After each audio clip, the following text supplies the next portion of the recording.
తెలుగు చిట్టిపొట్టి కథలకు స్వాగతం. పుష్కరమాత. పుష్కరాల్లో డ్యూటీకి వెళ్ళాలి.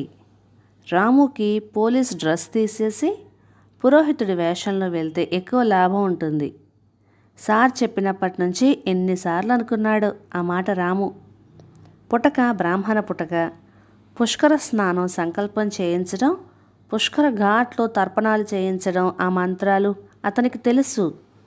అవన్నీ వినియోగించుకోవటం వల్ల బోల్డ్ డబ్బులు సంపాదించుకోవచ్చు. యూనిఫామ్ వదిలేయాలని నెల్లాల నుంచి డ్రీమ్ వేసుకుంటున్న రాముకి సెలవు మంజూరు అవ్వలేదు. డ్యూటీ పుష్కర్ ఘాట్లోనే పడింది, కానీ తన అభిమతాన్ని అనుసరించి కాదు, పోలీస్ యూనిఫామ్లో. ప్రయాణానికి సిద్ధమయ్యాడు. వెళ్ళే ముందు తల్లి, ఒరే నాన్న, ఎక్కడైనా టైం దొరికితే నాన్నకి తర్పణం ఇవ్వరా అంది. ఆ మాటలు వింటున్న రాముకి కళ్ళంట గిర్రున్న నీళ్లు తిరిగాయి. నాన్న శ్యామశాస్త్రి తనను ఉద్దండ పండిత పురోహితుని చేద్దామనుకున్నాడు, కానీ ఆయన కనుమూయగాని ఖర్చులు అవసరమై పోలీసు ఉద్యోగం దొరకడం సులభమై బ్రతకడానికి దారి దొరికింది. రాము 2-3 ఇస్త్రీ జతల యూనిఫారాలతో పుష్కరాల ప్రదేశానికి డ్యూటీ మీద బయలుదేరాడు. రాత్రింబవళ్ళు ఇక్కడ అక్కడ అని లేకుండా కొంతసేపు ఘాట్లోనూ, ఇంకొంతసేపు సత్రంలోనూ, మరికొంతసేపు యాత్రికుల రవాణాలోనూ హైరాణ పడుతున్నాడు. ఒక్కరోజు యూనిఫామ్ తీసేసి నాన్నకి తర్పణం చేయాలి అన్న కోరిక, తల్లి అభ్యర్థన మనస్సులో దొలుస్తూనే ఉంది. గంటసేపు కూడా తీరిక చిక్కట్లేదు. సచేలంగా పుష్కర స్నానం చేద్దామని ఉబలాట పడ్డా డ్యూటీ నుంచి తప్పుకునే వెసులుబాటు చిక్కట్లేదు. పండు ముసలివారి నుంచి నెలల పిల్లల దాకా ఎక్కడెక్కడి నుంచో యాత్రికులు పుష్కర స్నానం కోసం వచ్చిన వాళ్ళల్లో ఉన్నారు. భాష తెలియని వాళ్ళు, ఆ ప్రదేశం తెలియని వాళ్ళు అసంఖ్యాకంగా ఉన్నారు. అలాంటి వాళ్ళకి సాయపడడం కూడా పుణ్యమే అనుకుంటున్నాడు రాము. వచ్చిన యాత్రికుల తీర్థస్నానం పూర్తవగానే వెంటనే పంపించేయకపోతే రద్దీ పెరిగిపోతుంది. రేపు శని ఆదివారాలు మరింతమంది జనం వచ్చే అవకాశం ఉందని ఆ ఏరియా జిల్లా పోలీస్ సూపరింటెండెంట్ అర్ధరాత్రి మీటింగ్లో హెచ్చరింపులు, జాగ్రత్త చర్యలు చెప్పాడు. స్నానాల కోసం అందరూ భక్తులే వస్తారనుకోవడానికి వీల్లేదు. తడిసిన ఆడాలని చూపులతో తడిమేసే పోకిరిగాళ్ళు, సందట్లో సడేమియా అన్నట్లుగా హస్తలాఘవం గల జేబు దొంగలు, ఇదే ఆఖరి పుష్కరం అనే ధ్యాసతో ఉన్న పెద్దవాళ్ళు, పచ్చి బాలింతలు, వాళ్ళ చేతుల్లో పసిగుడ్డులు, అందరినీ కనిపెట్టుకోవడానికి వందలాది పోలీసులు. ఘాట్లన్నీ పులకించిపోతున్నాయి జనపారవస్యంతో. అమ్మని కూడా తీసుకురావాల్సింది. 10 రోజుల్లో 10 సార్లైనా అనుకున్నాడు. ముసలి తల్లిదండ్రుల్ని వీల్ చైర్లో స్నానాల రేవుకి తీసుకొస్తున్న కొడుకుల్ని చూసినప్పుడు మరీ ఫీల్ అవుతున్నాడు. వెళ్ళేటప్పుడు ఓ సీసా నిండా నీళ్లు పట్టుకెళ్ళి అమ్మకి ఇంట్లోనైనా పుష్కర తీర్థం పుణ్యస్నానం చేయించాలి. ఈలోగా ఏదో గలబా వినిపించింది. పరిగెత్తుకుంటూ అటువైపు వెళ్ళాడు రాము.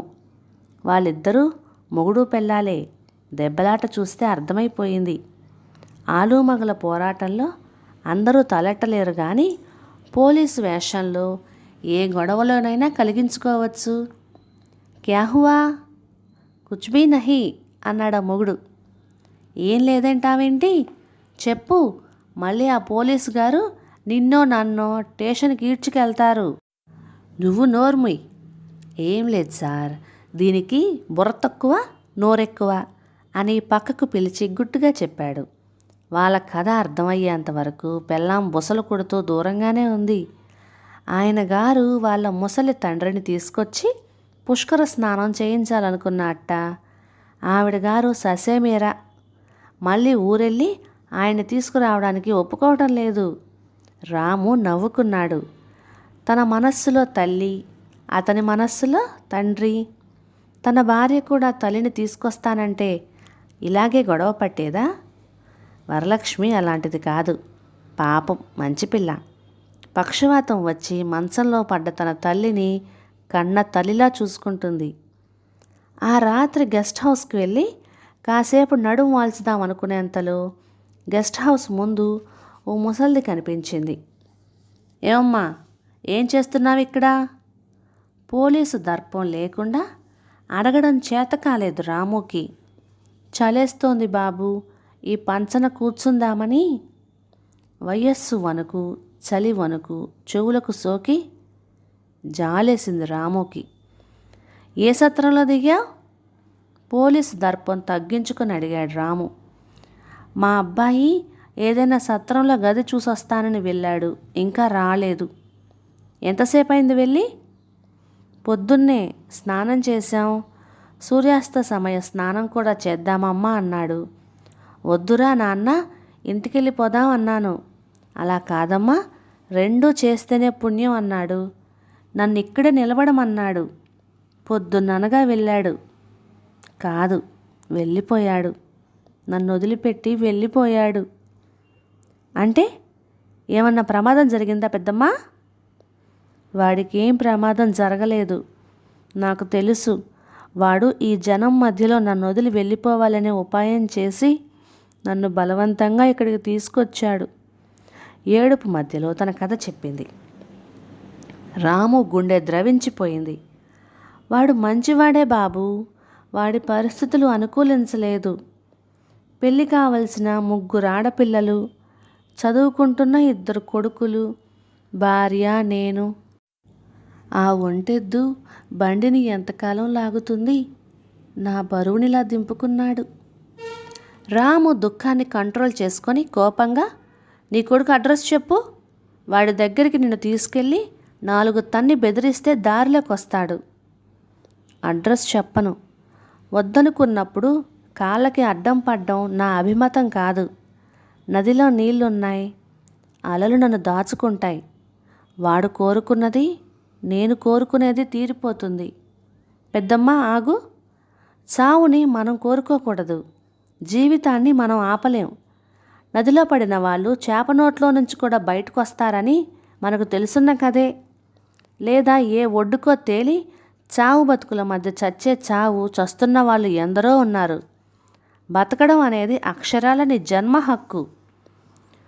చూడు బాబు, పెద్దమ్మ అని ఆప్యాయంగా పిలిచావు కాబట్టి చెప్తున్నాను. నా బతుకు ఎవరికి అక్కర్లేదు, నాకు అంతకన్నా అవసరం లేదు.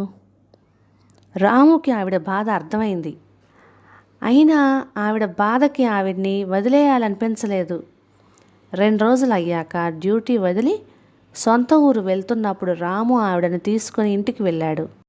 రాము ఎప్పుడు పెద్దమ్మ కొడుకు అడ్రస్ అడగలేదు, ఆమె చెప్పలేదు. పెద్దమ్మ తన తల్లికి అక్కలా, ఇంటికి పెద్ద దిక్కులా ఉంది. కథ సమాప్తం. ఇక ఈ కథ మీకు నచ్చినట్లయితే ఇలాంటి మరెన్నో తెలుగు చిట్టిపొట్టి కథల కోసం please like, share and subscribe to my channel. Thank you.